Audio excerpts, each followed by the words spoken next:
I started sewing because I could not find anything to fit. So that's what motivated me to start. Hello, I'm Angela Wolf. I'm a fashion designer, and for years before I started designing clothes, I did alterations for men and women.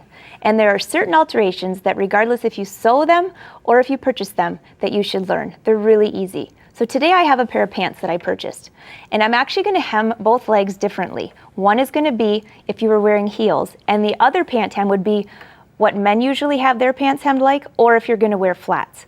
So in my example, I'm going to hem these pants 1.5 inches. How do you get that measurement? You put the pants on, and if you have someone with you, that's the easiest. You have them mark your hem. If you're wearing heels, you mark your hem between 1/2 inch from the ground up to about 3/4 of an inch. That's usually what looks the nicest. It also depends if they're skinny leg or wide leg, but this is just for a straight pair of pants. For men, or if you're going to wear flats as a woman, you might want to hem the front of your pant leg 1/2 inch shorter than the back. Okay? So on our first leg, we're going to hem it even all the way around. You mark. We're going to hem these of 1.5 inches. So I go up 1.5 inches and I make a chalk mark. 1.5 inches and I make a chalk mark. And the same. I mark in the front, the back, the center leg, and the center outside leg. This helps me to not lose what I'm doing when I get to the pressing area. On this second leg, this is the leg that we're going to pretend we're wearing flats, or you're altering these for men. Again, we need to alter these 1.5 inches.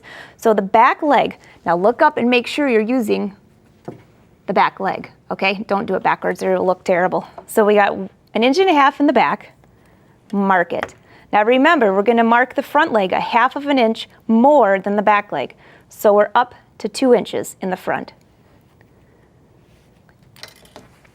And I put a little slant in the side part. Next, we're going to press up this line, but first, we need to remove the prior hem.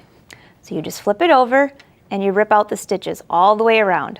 Okay? I've already done this to make it a little bit faster here, but that's one of the easiest parts. So now let's go over and press these up. Usually you would use a cloth over pressing, but you won't be able to see what I'm doing, so I'm not going to use that, but you could use a piece of muslin or anything like that. So here we have these 3 lines. This is the pant leg that's going to be hemmed equal all the way around. Wait till you see how simple this is. I fold out the hem a little bit. I pinch this side, the center. I pinch the center of the other pant leg and just kind of see how all the chalk marks are matching up. That's how you get a nice perfect hem crease at the bottom, okay? And then I press with a lot of steam. Steam is your best friend when you're sewing. Just keep your face away. And then I have this clapper. This clapper, I press right on the edge of this. It makes a nice crisp ending. You could use this for pleats also. Okay, see? Now it's okay that this yellow mark is a little off. When you go like this, that's the most important. You don't want a bunch of waves.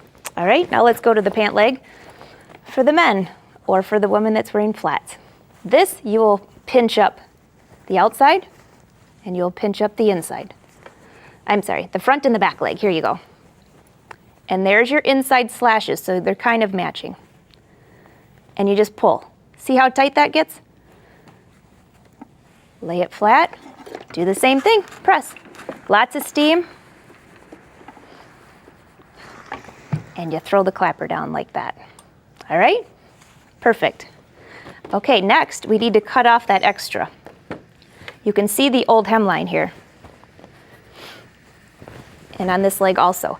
From this point forward, I'm just going to do one of these legs. I usually prefer to have 1.5 inch inside hem. 1 inch just isn't enough. It just doesn't look as good. So but stay between 1.5 inches and 2. There's my marking. 1.5 inches from my hem. And I cut. And you just cut through both layers because both sides are hemmed the same. Okay? Now this is the pair that is hemmed shorter in the front than the back. And you're going to notice something in a minute, but first we're going to go serge now. I like to serge the edges because it gives a nice finish, just as if you purchased the hems. I like everything to look the same way as you bought them. And I just serge around. This is the side. That's okay if that opens a little bit, because when you serge it, it just kind of comes back together.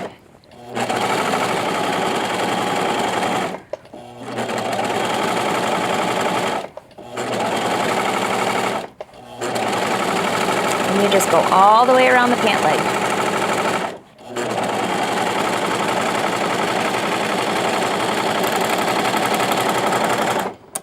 Now the reason I chose to show you this leg is because you have to do one extra step with these pants, okay? This is the one that's hemmed shorter in the front. You can actually see it on this plaid. The other pant leg, you would just go straight and sew right now. But first, for this pair of pants, I'm going to show you something.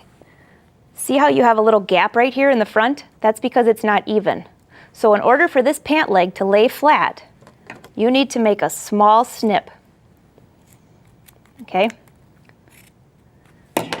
See that snip I have? Now the pant legs will even up. I have this. I use fray check like it's going out of style, but you just put a little dot here. Okay? And you let that dry. Don't let this fabric, while it's wet, touch this fabric because you could get a dot that goes through. I really have never had a problem, but you just want to be safe. So now you've serged, you're all ready to do the blind hem stitch. Most sewing machines have a blind hem stitch. It has dotted lines with little triangles come over. What happens is these little triangles will catch part of your pant leg. And this is what gives you the blind hem. So you fold your pants up, and here we're going to pin. Actually, I'm going to pin. Let's see. Pin from this side, okay? So don't get confused. Here's your pant legs. Turn it up like this, okay? So you're going to have your raw edge and your fold right here. If you put your pants up, that looks kind of funny, but that's not what it's going to look like when it's done. And you just pin all the way around. All right? So we're just going to do a small segment here just so you get the idea. Now this is a blind hem foot. This is adjustable. This part moves out or in. You don't want too much of a stitch, so you just will have to practice until you get used to it. It took me about 5 times to get used to this. So if you don't get it right away, don't worry. Okay, you're going to put the presser foot down. I'm going to do this kind of slow so you can see.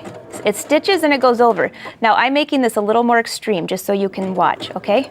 Stitches, it goes over. Stitches, what it's doing is it's gathering that fold that you have while all the main stitches are on this edge of your hem, which you're never going to see. Now here, this is the part of the triangle that's the most important, okay?